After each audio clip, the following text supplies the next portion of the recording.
রাজনীতির 10 দিক নিয়ে রাজকাহন নিবেদন করছে জি-পেজ ইস্পাত। সাথে আছি আমি তাসনুভা তন্নি। শুরুতেই জানিয়ে দেব মার্কেন্টাইল ব্যাংক সংবাদ শিরোনাম। জাতীয় ঐক্যমত্য কমিশনের সঙ্গে তৃতীয় দিনের সংলাপে আজ রোববার সংস্কার প্রস্তাবের সুপারিশের উপর মতামত জমা দিয়েছে বিএনপি ও জাতীয় নাগরিক পার্টি। জমা দেওয়া মতামতে কমিশনের দেয়া 166টি প্রস্তাবের মধ্যে 113টিতে পুরোপুরি একমত, 29টিতে আংশিক এবং 22টি প্রস্তাবে দ্বিমত বলে জানিয়েছে ছাত্রদের দল এনসিপি।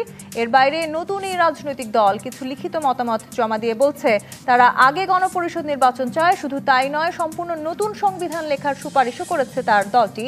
মনে করে জুলাই গণঅভ্যুত্থানের পর 72-এর সংবিধান আর কার্যকর নেই, তাই গণপরিষদ নির্বাচনের মধ্য দিয়ে সম্পূর্ণ নতুন সংবিধান লেখা উচিত। অন্যদিকে বিএনপি 166টি প্রস্তাবের মধ্যে কতটিতে পুরোপুরি একমত তা স্পষ্ট না করলেও বিএনপি রাষ্ট্রের নাম পরিবর্তন, 1971-এর মুক্তিযুদ্ধ এবং 2024 সালের গণঅভ্যুত্থানকে এক কাতারে আনা, সংবিধানের মূলনীতির পরিবর্তন সহ আরও বেশ কয়েকটি বিষয়ে দ্বিমতের কথা জানিয়েছে।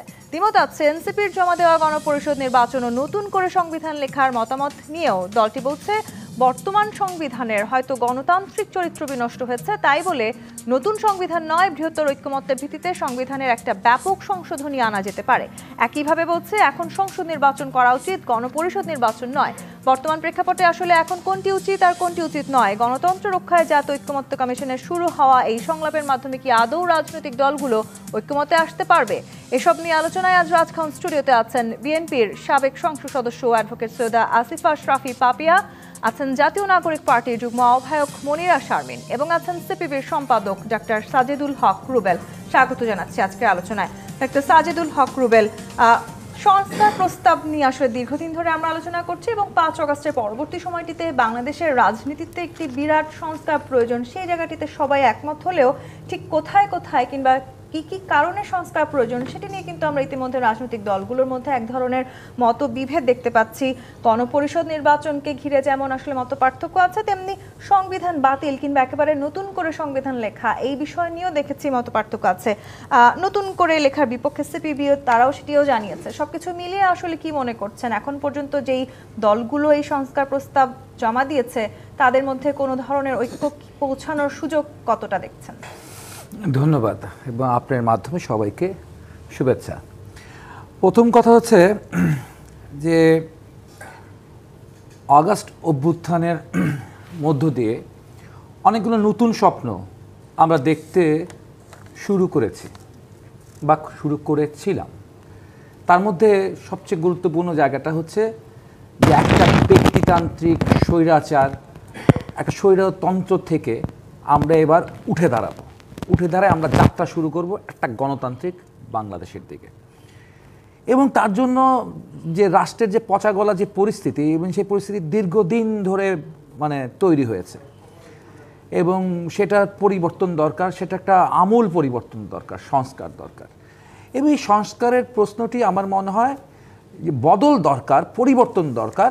এটাতে বাংলাদেশের সব মানুষ, আপামর সব মানুষ হচ্ছে প্রস্তুত যে বাংলাদেশটার বদল হওয়া দরকার এবং সংস্কার হওয়া দরকার। সব রাজনৈতিক দলগুলো বলছেন, কিন্তু প্রত্যেকটি রাজনৈতিক দলের কিন্তু একটি দৃষ্টিভঙ্গি আছে, তাদের এক একটি রাজনীতির জায়গা আছে। সেই রাজনীতির জায়গাটা কতটা মিলবে কতটা মিলবে না, এটা খুবই স্বাভাবিক জায়গা।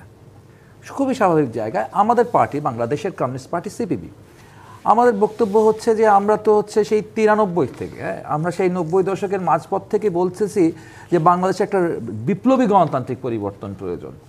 এই বিপ্লবী গণতান্ত্রিক পরিবর্তনটা ছাড়া বাংলাদেশের মানুষ যে স্বপ্ন দেখে আমাদের দেশটি স্বাধীন হয়েছিল, সেই স্বাধীনতার সেই আকাঙ্ক্ষাটা, সেই জন আকাঙ্ক্ষাটা হচ্ছে গিয়ে বাস্তবায়ন করা সম্ভব না। ফলে একটা বিপ্লবী গণতান্ত্রিক পরিবর্তনের কথা এবং তার জন্য 17 দফা কর্মসূচি সেই 90 দশক থেকে বলে এসেছি। এরপরে আমরা দেখেছি বিএনপির হচ্ছে গিয়ে 30 দফা কর্মসূচি দিয়েছেন সংস্কার করবার জন্য এবং পরবর্তী আরও অনেকে সংস্কারের কথা বলেছেন। কিন্তু আগস্ট অভ্যুত্থানের সময় যে আমাদের যে পট পরিবর্তন হলো, যে ক্ষমতার পরিবর্তন হলো, যে আন্দোলনের মধ্যে, সেই আন্দোলনের মধ্যে একটি বড় বৈশিষ্ট্য ছিল যেটা এর আগেও গণতন্ত্রের জন্য 69 গণ অভ্যুত্থান হয়েছে, 90 গণ অভ্যুত্থান হয়েছে, কিন্তু এদের সাথে মৌলিক একটি পার্থক্যের জায়গা হচ্ছে এই 24 আগস্ট অভ্যুত্থানে এটি একটা অরাজনৈতিক নেতৃত্ব এই জায়গায় একটি দৃশ্যমান জায়গায় ছিল। এবং অরাজনৈতিক নেতৃত্ব থাকার কারণে যে প্রতিটা সময় একটি গণ অভ্যুত্থানের সময় তার পেছনে একটি রাজনৈতিক ব্যাখ্যা থাকে একটা দৃষ্টিভঙ্গির জায়গা থাকে এবং সেই দৃষ্টিভঙ্গির জায়গা থাকে, যেমন আপনি ধরেন হচ্ছে পাপিয়াপা আছে, পাপিয়াপাড়া, আমরা তখন স্কুল ছাত্র পাপিয়ারা তখন নেতৃত্বে আসছিলেন। সেই 90 আন্দোলনের সময় ছাত্র সমাজের 10 দফা ছিল। সেই 10 দফার প্রশ্নে ছাত্র দল বলেন, ছাত্র ইউনিয়ন বলেন, বাম ডান সমস্ত ছাত্র সংগঠনগুলো এক জায়গায় ছিল এবং ছাত্র সমাজের 10 দফা শুধু ছাত্র সমাজের 10 দফা ছিল না, সেটা পুরো বাংলাদেশের আর্থসামাজিক প্রেক্ষাপট